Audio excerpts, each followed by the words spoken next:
오늘 우리에게 주신 하나님의 말씀은 민수기 33장 38절로부터 56절까지 말씀입니다.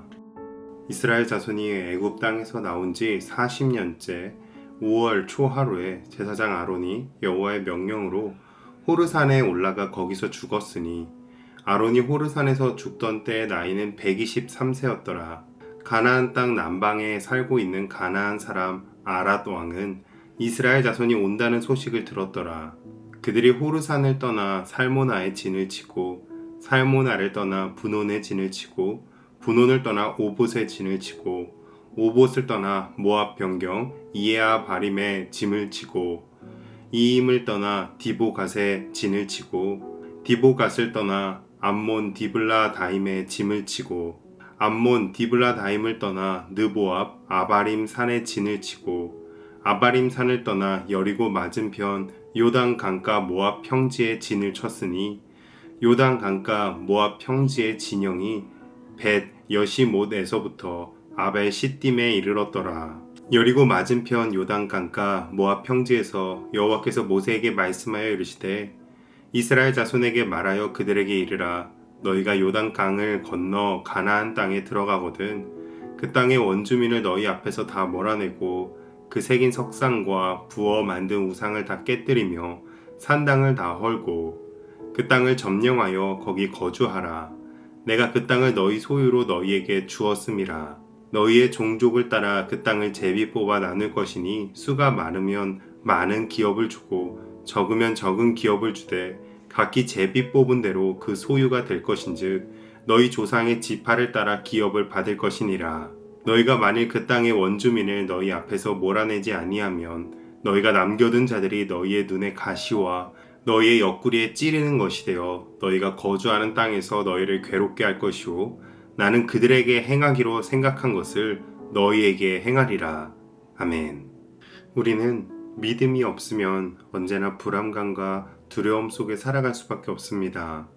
어제에 대한 후회와 오늘의 혼란과 내일에 대한 불안으로 모든 순간 흔들리며 방황하는 것이죠. 그러나 성경은 특별히 오늘 본문 말씀은 이스라엘의 광야 여정 후반부를 통해 분명히 우리에게 말하는 것이 있습니다. 바로 하나님께서는 어제도 오늘도 내일도 항상 변함없이 우리를 위해 일하고 계신다는 것입니다. 오늘 말씀을 이 세 가지 주제, 어제, 오늘, 내일로 나누어서 함께 묵상해 보겠습니다. 첫째로 어제는 은혜로 하나님께서 인도하여 주셨습니다. 본문의 38절로 39절은 호르산에서 모세와 함께 이스라엘을 이끌었던 영적인 지도자 아론이 죽음을 맞이하는 순간에 대한 기록입니다. 아론의 죽음은 출애굽 세대와 40년 광야의 여정의 끝과 세대 교체의 상징입니다. 대제사장 아론은 이스라엘의 영적 지도자였지만 여러 실수들을 범한 인물입니다. 시내산에서 백성들의 요구를 따라 금송아지를 만들었었고 무리바에서는 물을 요구하는 백성들 앞에서 하나님의 말씀을 거역했으며 미리암과 함께 모세를 비방하기도 했었던 인물입니다. 이로 인하여 아론은 가나안 땅에 들어가지 못하게 되었습니다. 그런데 반대로 이렇게 부족했던 아론이었지만 그럼에도 불구하고 하나님께서는 아론을 그가 123세가 될 때까지 그를 버리지 않으시고 끝까지 사용하셨습니다. 대제사장의 사역을 마무리하고 숨을 거둔 후에는 하나님의 품으로 안아주셨습니다. 아론으로 대표되는 이스라엘도 마찬가지였습니다. 출애굽 세대들은 불평과 반역으로 가나안 땅에 들어가지는 못했지만 하나님께서는 그들을 완전히 멸하지 않으셨고 은혜로 새로운 세대를 인도해 주셨습니다. 이처럼 하나님께서는 우리가 완벽하고 완전해서 우리를 인도하시고 사용하시는 것이 아닙니다. 흠이 많고 실수하고 또 실패하기도 하지만 하나님의 은혜로 덮어주시고 또다시 새 일을 맡기시며 우리를 새롭게 하여 주십니다. 둘째로 오늘은 신실하신 하나님이십니다. 아론이 죽고 난 후에 40절에는 의미심장한 문장이 나옵니다. 이는 33장에서 이스라엘의 광야 여정 중에 가나안 현지 원주민들의 반응이 나오는 유일한 구절인데요. 가나안 사람 아랏 왕은 이스라엘이 온다는 소식을 듣게 됩니다. 이는 아랏 왕이 이스라엘을 공격하여 포로들을 잡았던 21장을 생각나게 합니다.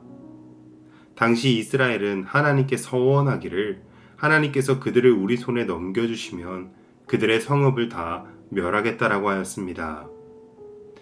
이스라엘은 하나님의 편에 서서 하나님의 도우심과 하나님께서 주시는 승리를 간구했던 것입니다. 그리고 시작된 전쟁에서 이스라엘은 완벽하게 승리하였고 그들이 서원한 대로 정복한 성읍들을 모두 멸하였습니다. 그리고 나서 이어지는 지명들은 이때 정복했던 곳들입니다. 49절에 이스라엘이 이제 당도하게 된 곳은 바로 지금 이스라엘이 현재 머물고 있는 모압 평지입니다. 출애굽 세대를 바로와 이방 대적들의 손에서 보호하시고 인도하셨던 것처럼 오늘도 신실하신 하나님께서는 그를 의지하며 그의 말씀에 순종하는 다음 세대들에게도 동일한 은혜로 인도하시며 승리를 주셨습니다. 마지막 셋째로 내일은 약속을 이루신 하나님이십니다. 50절로 56절에 하나님께서는 앞으로 요단강을 건너 가나안 땅에 들어가서 치러야 할 전쟁에 대해서 말씀하십니다. 가나안 주민들을 다 몰아내고 그 우상을 깨뜨리며 그 땅을 차지하라. 이 명령과 함께 하나님께서는 내가 그 땅을 너희 소유로 너희에게 주었음이라고 하십니다.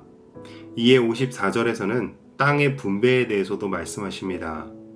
하나님께서는 땅을 제비 뽑아 각 지파에게 주시겠다고 하셨습니다. 이처럼 하나님께서는 이스라엘에게 약속을 주시고 그 주신 약속을 반드시 이행하실 것입니다. 그런데 55절로 56절에서는 하나님께서 불순종에 대한 경고도 함께 주십니다. 만일 이스라엘이 하나님의 말씀에 순종하지 않고 가나안 민족을 몰아내지 않으면 그들이 눈에 가시, 옆구리를 찌르는 것이 될 것이라고 하셨습니다. 이처럼 하나님의 약속은 분명하고 확실하지만 그 약속은 오직 순종을 통해서만 이루어지는 줄로 믿습니다. 그렇기 때문에 하나님의 백성들은 미래에 대하여 두려워하거나 염려할 필요가 없습니다. 하나님의 백성이 행해야 할 것은 걱정과 염려가 아니라 하나님의 약속에 대한 믿음과 순종입니다. 히브리서 13장 8절 말씀, 예수 그리스도는 어제나 오늘이나 영원토록 동일하시니라. 아멘. 그러므로 오늘 우리 모두 어제도 오늘도 내일도 날마다 우리와 함께 하시는 하나님을 믿어 어제를 돌아볼 때에는 감사하고 오늘은 말씀을 따라 살아가며 내일은 약속을 기대하고 소망하시기를 주님의 이름으로 축복합니다. 기도하겠습니다. 변함없는 은혜의 하나님, 어제의 부족함 속에서도 우리를 붙드시고 인도하신 주님께 감사를 드립니다. 오늘도 신실하신 주님의 말씀을 따라 순종하며 살아가게 하시고 내일의 약속을 믿고 소망 가운데 걸어가게 하소서. 어제나 오늘이나 영원토록 동일하신 예수 그리스도를 바라보며 우리의 모든 삶을 주님께 맡기오니 날마다 하나님의 뜻 가운데 살아가게 하여 주시옵소서. 예수님의 이름으로 기도합니다. 아멘.